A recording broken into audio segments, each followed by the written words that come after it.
Merci d'être nombreux.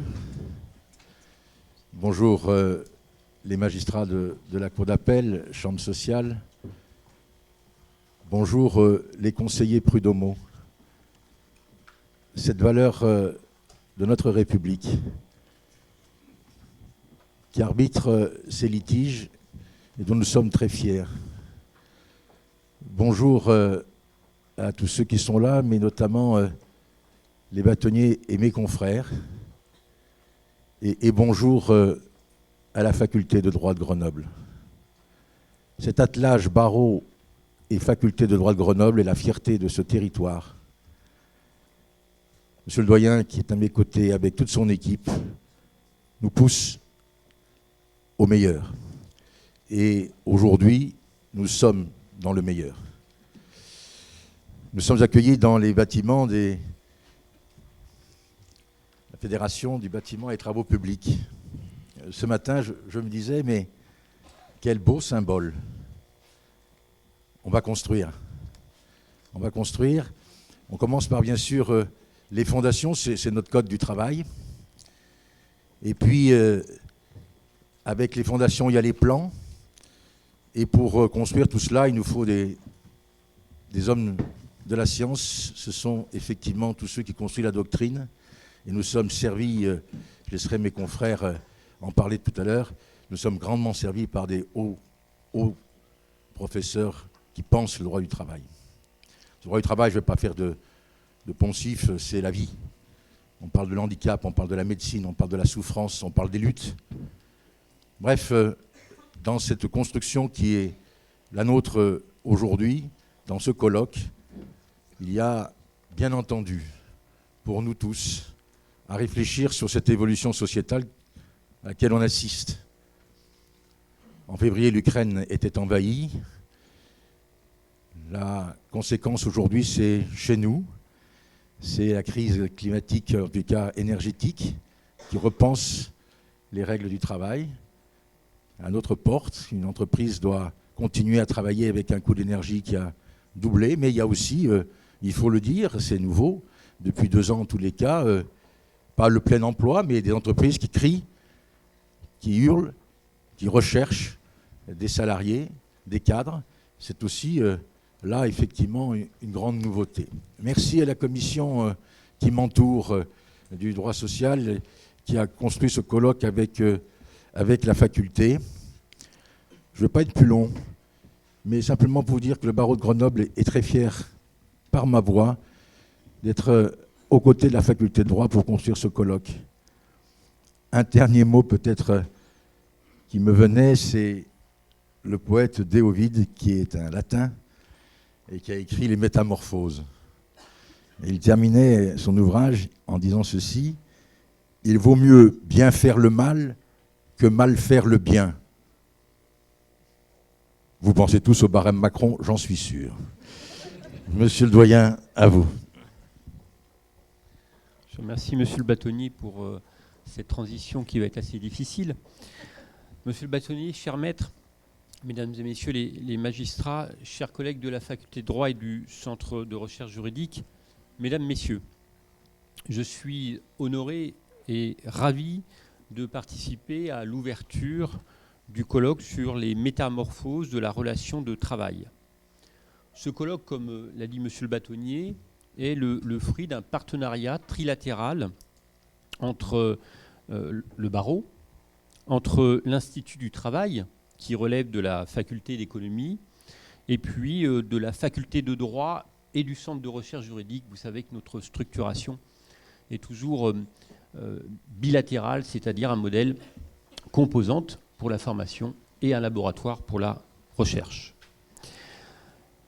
Faculté et barreau ont une grande habitude de travailler ensemble, mais nous pourrions dire que depuis quelques années, il y a une métamorphose de la relation de travail entre le barreau et la faculté. Pourquoi métamorphose? Parce que la confiance entre nos deux institutions est croissante. Parce qu'également, nous développons de plus en plus de partenariats. Je pense notamment à notre volonté de développer la professionnalisation de certains masters, le master droit des affaires, le master droit social, bien évidemment, mais aussi, dans une moindre mesure, le développement d'un DU en enseignement à distance, assistant juridique, à vocation professionnalisante, et je me permets de vous en annoncer le développement à partir de 2023. Étudiants qui auront un niveau quasiment de première année de master, hein, pour vous dire que c'est un assistant juridique que nous vous proposons premium. Et tout cela, c'est en raison des échanges que nous avons eus avec le bâtonnier. Évidemment, c'est particulièrement satisfaisant. Mais je dois aussi saluer de l'autre côté le fait que le bâtonnier a entendu, et le barreau plus généralement, notre besoin de développer nos ressources propres, et notamment concernant la collecte de la taxe d'apprentissage versée par les avocats. C'est, pour la faculté de droit, un besoin de plus en plus croissant de développer ce type de ressources. Chacun a donc son rôle à jouer. Il est important de l'identifier et de communiquer à ce sujet. Et l'organisation de cette journée de formation de haut niveau, mobilisant des praticiens et des universitaires, l'illustre, je dirais, quasiment idéalement. Ce beau projet a été porté par l'Ordre des avocats et particulièrement par la commission de droit social, que je remercie. Mais sa mise en œuvre dans le contenu du programme a été rendue possible grâce au travail de mes collègues Nathalie Baruchel et Marielle Pic de la faculté de droit, mais aussi de Madame Talpin pour l'Institut du travail. Je crois important que nous puissions collectivement les en remercier, afin qu'elles soient identifiées à leur juste valeur. Monsieur le bâtonnier, mesdames, messieurs, je ne souhaite pas être plus long, le programme me semble particulièrement riche, et je ressens évidemment avec une grande satisfaction le fait que ce partenariat en annonce bien d'autres, tout aussi riches, tout aussi structurants, et je vous souhaite par conséquent un excellent colloque. Je vous remercie.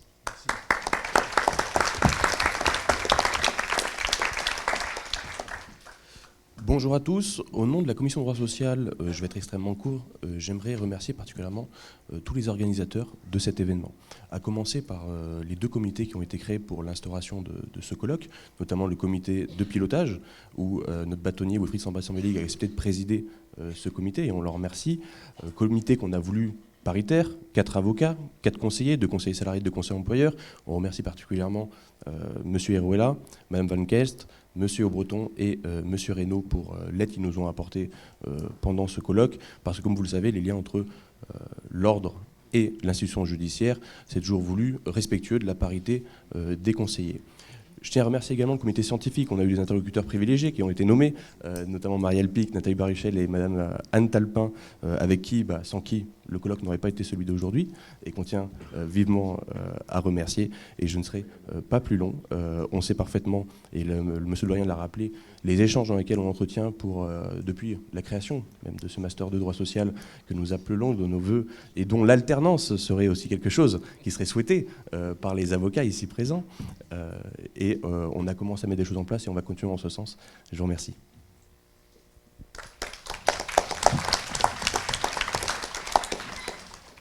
Bonjour à tous. Moi, j'ai qu'un mot à dire, effectivement, enfin. Enfin, pourquoi ? 4 ans. 4 ans qu'avec mes coprésidents qui m'entourent, on a ce projet de réaliser ce colloque, et c'est avec une immense fierté, un grand plaisir que nous avons le plaisir de vous accueillir aujourd'hui, avec effectivement tous les partenaires qui ont été cités d'ores et déjà. Je rajouterai à cela Walter Kluers, à l'attention d'ailleurs des avocats grenoblois, ceux qui n'ont pas actionné leur accès Line, merci de le faire. Je remercierai également l'Essor Isère qui a couvert cet événement et qui va couvrir aussi la journée d'aujourd'hui. Et je remercie pour ce faire effectivement donc l'intégralité des interlocuteurs qui sont présents et qui nous ont aidés à la réalisation de ce projet qui a pris du temps, l'énergie, ne serait-ce que pour le nom, États généraux, colloque, n'est-ce pas, bâtonnier Sambasambélig. Je laisse la parole à mon confrère Maître G.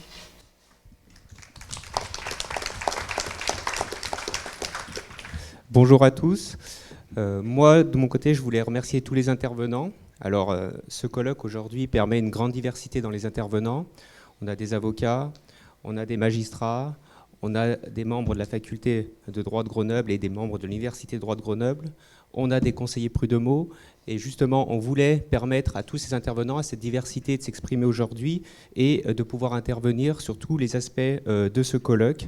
Donc merci à tous d'être présents, merci à tous de vous être mobilisés, et on espère que cette journée répondra à vos attentes. Et je vais passer la parole à Ingrid Maria, directrice du Centre de recherche juridique de l'Université de Grenoble.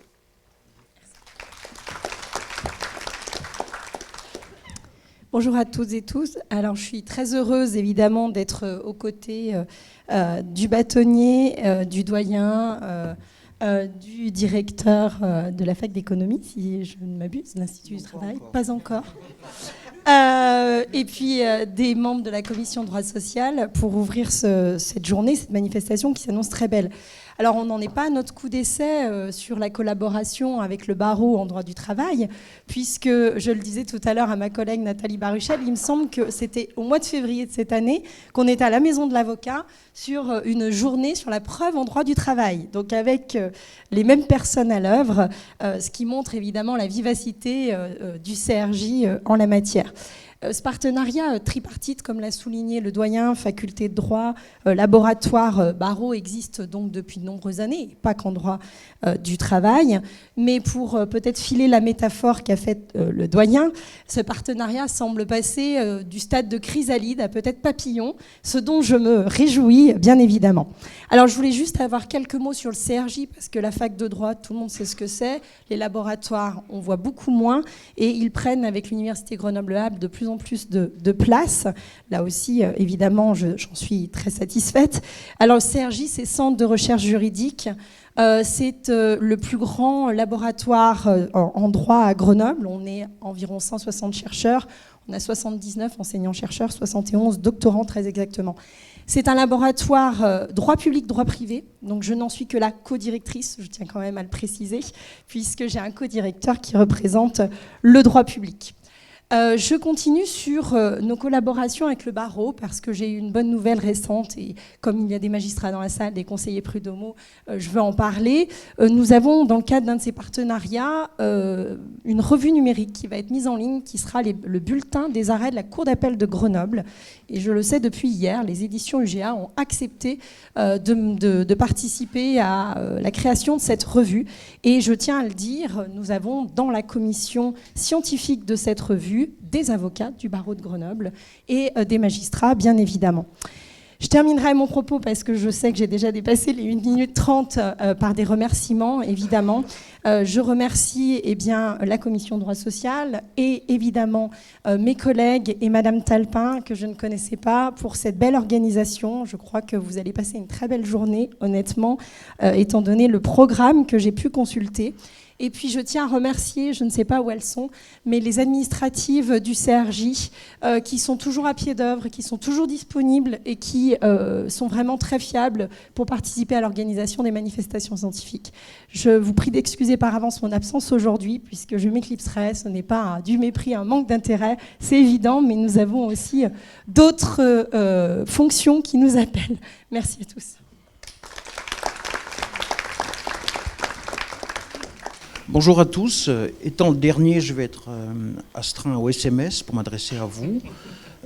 Donc, je ne dirige plus la faculté d'économie et je m'occupe, avec mes collègues qui sont ici, d'un institut qui, depuis 60 ans, est chargé, selon les dispositions du Code du travail, de former des représentants des salariés. Voilà. Et c'est à ce titre-là que nous sommes aujourd'hui partie prenante de cette initiative. Alors, j'aurai deux propos. Remerciements et félicitations. Alors, comme tout le monde, je remercierai tous les parties prenantes à cette initiative, mais j'aurais tendance, c'est un peu l'économiste qui sélectionne comme ça, j'aurais tendance à considérer que mes remerciements vont prioritairement à mesdames Baruchel, Pic et Talpin, qui au fond nous permettent trois choses aujourd'hui. Nous permettent d'abord de nous offrir cette manifestation avec les partenaires, mais de la monter, de la réaliser. Nous permettent ensuite de poursuivre, je rappelle, les initiatives scientifiques de la faculté de droit et du CRJ, puisque l'année dernière, il y avait déjà eu un travail sur la barémisation. totalement étranger, je ne sais pas ce que c'est. Hein. Mais voilà, donc on est aussi dans une poursuite. Et enfin, ce qui, pour nous, l'IES est le plus important, par cette initiative, on entretient une tradition qui nous dépasse donc tous les acteurs ici. C'est la tradition du travail avec les juristes dans notre faculté, dans notre université, pour faire des choses ensemble. Et je m'adresse à mon ami, le doyen Videlin.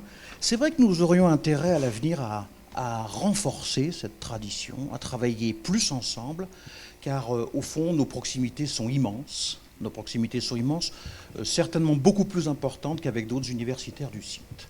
Donc je crois vraiment que nous avons tendance, nous devrions, avec l'ordre des avocats, avec d'autres partenaires, aller vers un travail approfondi. Je crois d'ailleurs que notre université aurait tout intérêt à développer une excellence aussi dans ce domaine, c'est-à-dire d'une vraie pluridisciplinarité, est ce qui nous importe le plus à l'IES, d'un dialogue avec la société. Parce qu'au fond, aujourd'hui, c'est un dialogue avec la société, avec les acteurs, et c'est le plus important. Donc vraiment, mes remerciements vont à mes collègues juristes, assez pénibles parfois dans l'organisation, hein, mais elles ont fait, et on est là, et on est en train de cultiver une tradition très importante. Ma deuxième remarque sera sur les félicitations. Vous voyez, ça va tout dans le même sens, il n'y a que du positif. Il y a une félicitation parce que je crois vraiment que d'abord cette manifestation a commencé par un dîner tout à fait agréable, ce qui est déjà le signe d'une bonne manifestation. Mais surtout, on est sur un thème de première importance. Alors on est sur un thème pour les plus anciens qui a déjà été visité beaucoup. Si on prend les économistes, Goriat dans les années 80, Castel, Métamorphose, évidemment, Lyon-Camp, Le Friand, Jameau, et je salue Antoine aujourd'hui, sa présence, sur l'ordonnancement des relations de travail. Donc il y a tout un passé extrêmement riche des intellectuels de sciences sociales, je vais les appeler comme ça, qui ont travaillé sur cette question de la métamorphose. À l'époque, on lisait du salariat, effectivement. Mais je pense que l'habileté, et là on peut les féliciter, de nos collègues, aura été de reposer ce thème au moment où arrive une problématique nouvelle. Ben, c'est la perte de sens, c'est le rejet du travail. Je le dis très crûment. Prenez l'ouvrage qui vient de sortir de Thomas Croutouro, qui montre un développement statistique sur cette question. On a un problème dans notre société de sens au travail, de rejet, pas de tout le monde. Et là se posent des vraies questions. Donc, être capable de prendre un thème constant, profond de nos disciplines et de le remettre dans l'actualité, je suis séduit. Voilà. Donc, au fond, je vais tout de suite m'arrêter parce que là, je sens déjà les regards qui me disent tu dépasses, c'est insupportable. En plus, je sors légèrement de mon rôle un peu en économiste du travail old school, je raconte des vieux trucs avec des vieux auteurs, donc ça agace tout le monde, donc j'arrête. Néanmoins, je renouvelle mes remerciements pour cette manifestation, mes félicitations, et j'emprunterai volontiers à la phrase de Jacques Higelin qu'il avait sortie à la fin de son concert mémorable à Grenoble. Il avait dit « Bonne chance pour la vie ». Et je vous dis bonne chance pour cette belle journée d'échange.